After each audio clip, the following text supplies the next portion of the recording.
ఆఫ్ఘనిస్తాన్లో శాంతి నెలకొందని ప్రపంచం అనుకుంటోంది. కానీ అది శాంతి కాదు.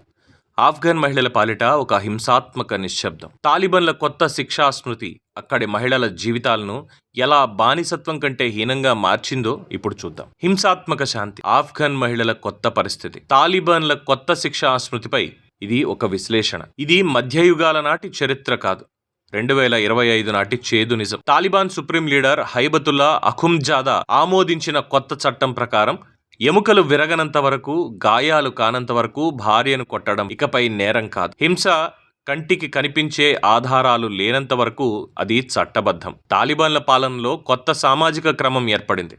మత పెద్దలు అత్యున్నత స్థాయిలో ఉంటే పురుషులు ఎగువ దిగువ తరగతులుగా ఉన్నారు. కానీ స్త్రీల స్థానం మాత్రం కేవలం బానిసల స్థాయికి పడిపోయింది. ఇక్కడ వ్యక్తి చేసే నేరానికి శిక్ష వారి సామాజిక హోదాను బట్టి మారుతుంది. ఇక కొత్త చట్టం ప్రకారం పురుషులు భర్తలు కాదు, వారు యజమానులు. వారు తమ భార్యలపై ఎంతటి హింసనైనా ప్రయోగించవచ్చు. రక్తం కారకపోతే చాలు, అది నేరం కిందకి రాదు. ఒకవేళ మహిళ ఫిర్యాదు చేయాలనుకున్నా సాధ్యం కాని పరిస్థితి. కోర్టుకు వెళ్లాలంటే పురుష సంరక్షకుడు మహరం తోడుండాలి. హింసించే భర్తే సంరక్షకుడైనప్పుడు బాధితురాలు ఫిర్యాదు ఎలా చేయగలదు? ఇది న్యాయమందని ఒక విషవలయం. ఇక మహిళలకు తమ కన్నవారిని చూసే హక్కు కూడా లేదు.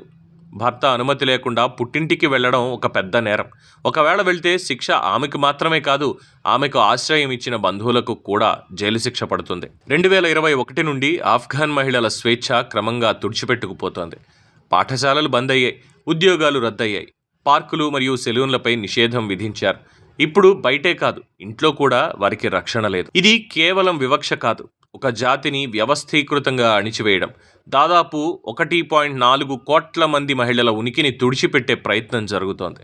నేడు ప్రపంచంలో మహిళలకు అత్యంత ప్రమాదకరమైన దేశం ఆఫ్ఘనిస్తాన్. చివరికి ఇంట్లో మహిళలు పనిచేయడం, బయటవారికి కనిపించడం కూడా అనైతిక చర్యగా పరిగణిస్తున్నారు. అందుకే కిటికీలను మూసివేయాలని లేదా తొలగించాలని ఆదేశాలు జారీ చేశారు.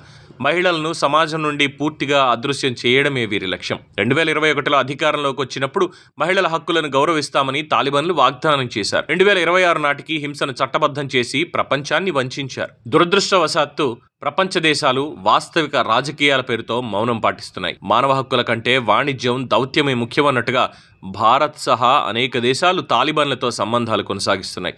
ఆంక్షల తొలగింపుపై చర్చలు జరుపుతూ ప్రపంచం తాలిబాన్లకు ఎర్ర తివాచీ పరుస్తోంది. ఒక ప్రభుత్వం హింసను చట్టబద్ధం చేసినప్పుడు ప్రపంచం దాన్ని చూస్తూ మౌనంగా ఉంటే ఆ మౌనం కూడా నేరంలో భాగమే అవుతుంది.